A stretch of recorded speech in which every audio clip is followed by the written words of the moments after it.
आता माध्यान्ह आरती सुरू होत आहे। सर्वांनी एका सुरात आरती मनावी। अब माध्यान्ह आरती शुरू हो रही है। आप सब एक सुर में आरती गाइए। श्री सच्चिदानंद सद्गुरु साईनाथ महाराज की जय। घेऊन या बंजारती गुरु बाबांचे आरती, गुरु साईंचे आरती, गुरु बाबांचे आरती। उठा उठा हो बांधव, वाढो हार माधव, साई माधव, वाढो हार माधव। करोनिया शिर मन पाहु गंभीर हे ध्यान, साईंचे ध्यान पाहु गंभीर हे ध्यान। कृष्णनाथ दत्त साई जडो चित्त तुझे माई, चित्त बाबा माई जडो चित्त तुझे माई। आरती साई बाबा सौख्यदातार देवा, शरण रजतरी द्यावा दासा विसावा, भक्ता विसावा। आरती साई बाबा जाळून आनंद, स्वस्वरूपे राहे दंग। मोक्षुर नादावी निज डोळा श्रीरंग, डोळा श्रीरंग। आरती साई बाबा जया मने जैसा भाव, तया तैसा अनुभव। दावी से दया गना ऐसे तुझे ही माव, तुझे ही माव। आरती साई बाबा तुमचे नाम ध्याना, हरे संस्कृती व्यथा। अगाध तव करणी मार्ग दाविसी अनाथा, दाविसी अनाथा। आरती साई बाबा कलियुगे अवतार, सगुण परब्रह्म साकार। अवतीर्ण झाला से स्वामी दत्त दिगंबर, दत्त दिगंबर। आरती साई बाबा आठा दिवसा गुरुवारी, भक्त करी तिवारी। प्रभु पद पावया भव भय निवारी, भय निवारी। आरती साई बाबा माझा निज द्रव्य ठेवा, तव चरण रज सेवा। मागण्याची आता तुम्हा देवाधि देवा, देवाधि देवा। आरती साई बाबा इच्छित दिन जातक, निर्मल तोया निज सुखा। आजावे माधवाया सांभाळा आपुले भाग, आपुले भाग। आरती साई बाबा सौख्यदातार देवा, शरण रजतरी द्यावा दासा विसावा, भक्ता विसावा। आरती साई बाबा जय देव दत्तावधूताव, साई अवधूता।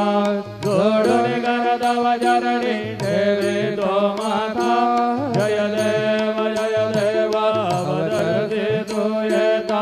धर्माते ग्लानी नास्ते गाना हे तो धावित निज भजनी।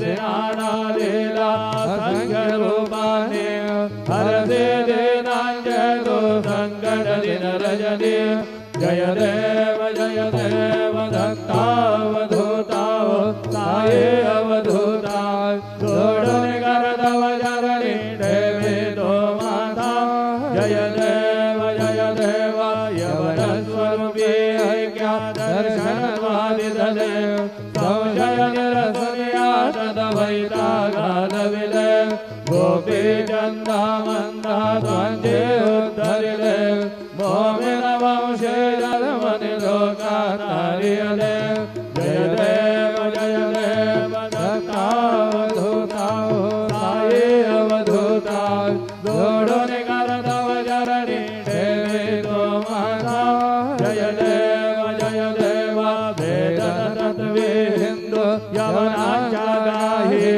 दावायासी झाला पुनरपि नरदेही पाहसी प्रेमाने तू हिंदू यवनाही दाविते आत्मत्वाने व्यापक हासाही जय देव दत्तावधूता साये अवधूता जोडून करतव जननी देवी तो माता जय देव देवा साई नाथा त्वत्मदनत भावे परमाया मोहित धनमोतन धनि भावे त्वत्कृपये सकलांज संकर निरसावे देशिल दरिते द्वाद्यश कृष्णाने गावे जय देव दत्तावधूता साये अवधूता जोडून करतव जननी देवी तो माता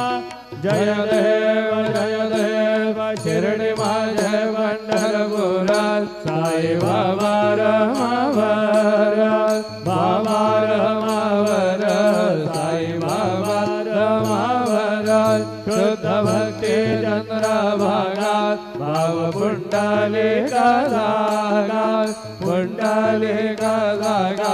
भाव पुंडलिका जागा याहो अवघेदना करू बाबांचे वंदना साईंचे वंदना करू बाबांचे वंदना घडू म्हणे बाबा साई नाव पाव माझे आई पाव माझे आई नाव पाव माझे आई नारेव डांगणवते नजर डोळ्यात पाहिन रूप तुझे प्रेमे अलिंगनानंद गोलिन भावे वाहिल म्हणे नाम त्वमेव माता च पिता त्वमेव बंधुश्च सखा त्वमेव विद्यारणं त्वमेव सर्वं मम देव कायेन वाचा मनसेन्द्रियर्वा बुद्ध्यात्मना वा प्रकृति स्वभाव करोमि अद्य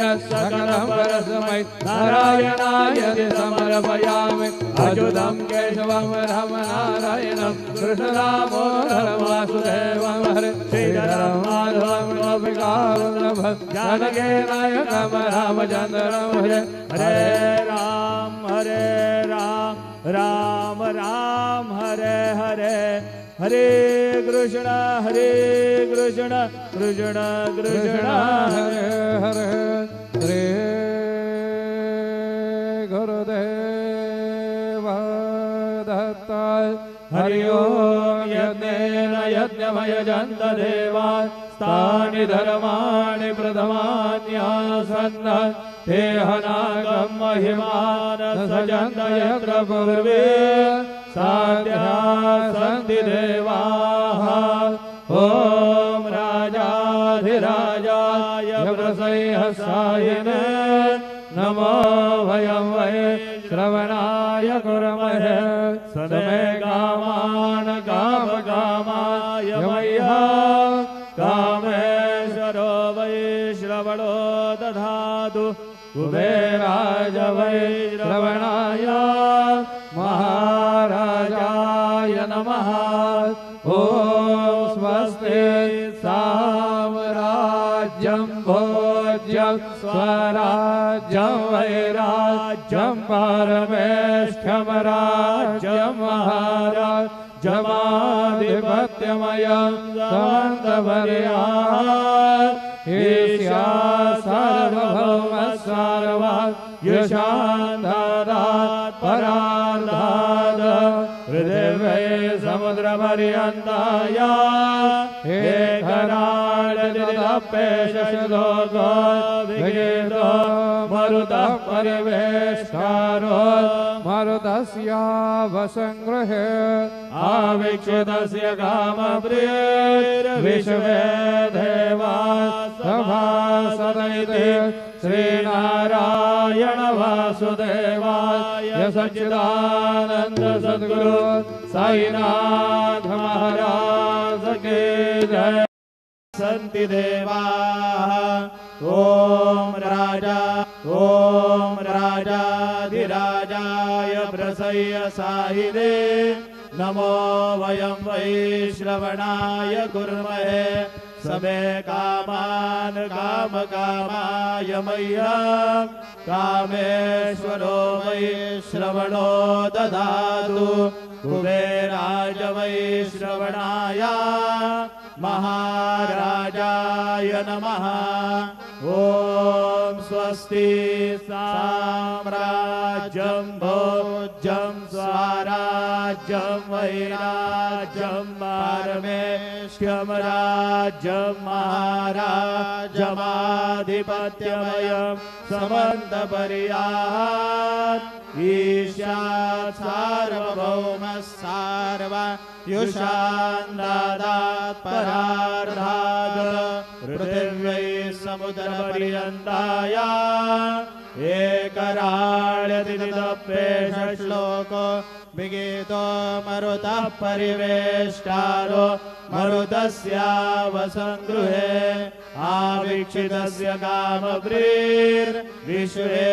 देवाः सभासदैति श्रीनारायण वासुदेवाय सच्चिदानंद सद्गुरु साईनाथ महाराज की जय। अनंतातुलाते कसे रे स्तवावे अनंतातुलाते कसे रे नमावे अनंत मुखांता शिणे शेषगाता नमस्कार साष्टांग श्री साईनाथा स्मरावे मनित्वत्पदा नित्य भावे पुरावे तरी भक्तीसाठी स्वभावे करावे जगतारुणी मायताता नमस्कार साष्टांग श्री साईनाथा वसे जो सदा वया संतलीला दिसे आद्य लोका परिदो जनाला परियंतरि ज्ञान कैवल्यदाता नमस्कार साष्टांग श्री साईनाथा वराला दला महामानवाचा नरासार्थका साधनी भूत साचा धरू साई प्रेमा गळाया अंता नमस्कार साष्टांग श्री साईनाथा करावे करी साधल पद्यमाला करावे अमाधन्य जुंबो निघाला मुखी गाल प्रेमे कराग्रास आता नमस्कार साष्टांग श्री साईनाथा सुरादी गजांच्या पदावंदितादी शुकादी गजांते समानत्व देती प्रयागादि तीर्थे पदी नम्र होता नमस्कार साष्टांग श्री साईनाथा तुझ्या ज्या पदा पाहता गोपबाली सदा रंगलेचे स्वरूपी मिळाली करी रास क्रीडा सवे कृष्णनाथा नमस्कार साष्टांग श्री साईनाथा तुला मागतो मागणे द्यावे करा जोडितो दीन अत्यंत भावे भवी मोहनी राज हातारी आता नमस्कार साष्टांग श्री साईनाथा ऐसा ये बा साई दिगंबरा अक्षय रूपावतारा सर्व हि व्यापक तू श्रुतिसारा अनुसया त्रिकुमारा बाबा ये बा काशी स्नान जप प्रतिदिवसे कोल्हापुर भिक्षे से निर्मल नदी तुंगा जलप्राशे विद्रामाहुर देशे ऐसा ये बा गोळे लोंबत से वाम करे त्रिशूल डमरुधारी भक्ता वरद सदा सुखकारी देशिल मुक्ते चारी ऐसा ये बा पाये पादुका जपमाला कमंडलो मृगछाला धारण कर शिवा नागजटा मुकुट शोभतो माथा ऐसा ये बा तत्पर तुझाया जय ध्याने अक्षय ध्यान सदनी लक्ष्मी वास करी दिनरजनी रक्षसे संकट वारुणी ऐसा ये बा या पर ध्यान तुझे गुरुराया दृश्य करे नयनाया पूर्णानंद सुखे विकाया लावे से हरे गुण गाया ऐसा ये बा साई दिगंबरा अक्षय रूपावतारा सर्व व्यापक तू श्रुतिसारा अनुसया त्रिकुमारा बाबा ये बा सदा सत्स्वरूपं चिदानन्दगन्धं जगत्सम्भवस्थान संहारयितुं स्वभक्तेच्छया मानुषं दर्शयन्तं नमामीश्वरं सद्गुरु साईनाथं भवद्वान्तविधवो समार्तण्डभिड्यं मनोवागगीतं मुनिर्ध्यानगम्यं जगद्व्यापकं निर्मलं निर्गुणं त्वां नमामीश्वरं सद्गुरु साईनाथं भवाम्बोधिमगनार्दितानां जनानां स्वपादाश्रितानां स्वभक्तिप्रियाणां समुद्धारणार्थं कलौ सम्भवन्तं नमामीश्वरं सद्गुरु साईनाथं सदानिम्बवृक्षस्य मूलाधिवासात् सुधास्राविणन्ति तमप्यप्रियन्तं तरुङ्कल्पवृक्षादिकं साधयन्तं नमामीश्वरं सद्गुरुं साईनाथं सदा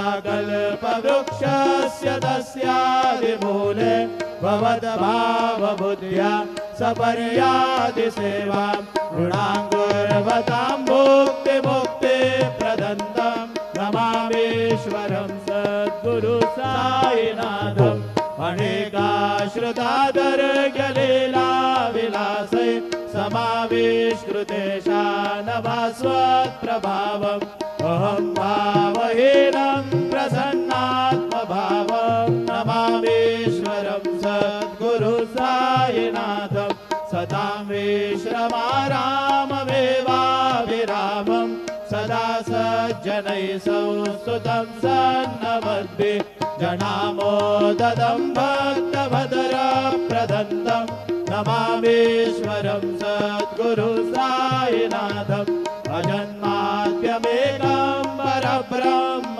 साक्षात् स्वयं सम्भवं राममेवावतीर्णं भवद्दर्शनात् सम्भवेतः प्रभोऽहं नमामीश्वरं सद्गुरु साईनाथं श्री साईश कृपानिधे गिरनृणां सर्वादसिद्धप्रद युष्मत्पादरज प्रभावमतुलं दाता विभक्ता क्षमः सद्भक्त्या शरणं कृताञ्जलिपुट सम्प्रापितोऽस्मि प्रभो श्रीमत्साई परेश पादकमलान् नान्यच्छरण्यं मम साई रूपधर राघवोत्तम भक्तकाम विबुधध्रुवं प्रभो माययोपहत चित्तशुद्धये चिन्तयाम्यहर्निशं मुदा शरत्सुधांशो प्रतिमं प्रकाश कृपातपत्रं तव साईनाथ त्वदेयपादाब्ज समाश्रितानां स्वच्छायया तापमपाकरोतु उपासनादेव साईनाथ स्तवैर्मयोपासनिनास्तुतस्त्वं रमेन्मनोन्मे तव पादयुग्मे भृङ्गो यथाब्जे मकरन्दलुब्धः अनेकजलमार्जितपापसंशयो भवेद्भवत्पादसरोजदर्शनात् क्षमस्व सर्वानपराधपुञ्जकान् प्रसीद साई सद्गुरो दयानिधे श्री साईनाथ चरणामृतपूत चित्ता तत्पाद सेवनरता सततं च भक्त्या संसारजन्य दुरितोद्धव निर्गतास्ते कैवल्यधाम परमं समवाप्नुवन्ति स्तोत्रमेतत्पठेत् भक्त्या यो नरस्तन्मना सदा सद्गुरु साईनाथस्य कृपापात्रं भवेत् ध्रुवम् करचरणकृतं वा कायजं कर्मजं वा श्रवणनयनजं वा मानसं वा पराधं विहितमविहितं वा सर्वमेतत्क्षमस्व जय जय करुणाब्धे श्री प्रभो साईनाथ श्री सच्चिदानंद सद्गुरु साईनाथ महाराज की जय।